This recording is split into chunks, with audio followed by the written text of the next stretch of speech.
We'll be praying for them, the couple. And Divina's Pastor Ligaya Kidon will be leading us in prayer in a few moments. Let's pray that God will pour out His blessings upon this couple.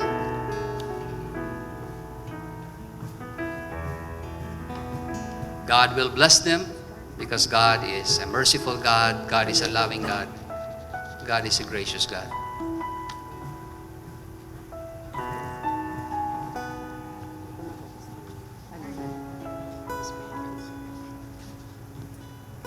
I'll be asking the sponsors to surround the couple, and those who will be nearest will lay their hands on them as Pastor Kidon will lead us in prayer. Let's surround the couple.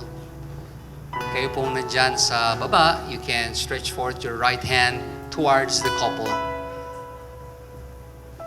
You may lay your hands on them if you want, and we'll pray for them. Pastor, please.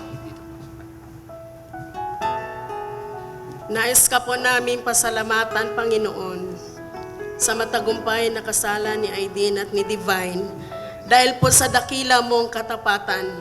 Ang aming pong hiling at bendisyon para sa kanila na si Aiden magampanan niya ang kanyang tungkulin bilang asawang lalaki at si Divine bilang asawang babae.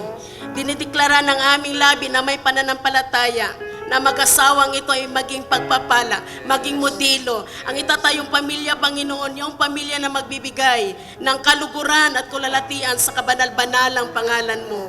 Magkaroon po sila ng mga anak na malulusog.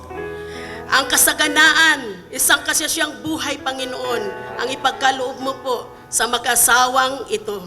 Ito po ang aming panalangin sa pangalan ng Ama, ng Anak, at ng Diyos Espiritu Santo sa pangalan ni Jesus.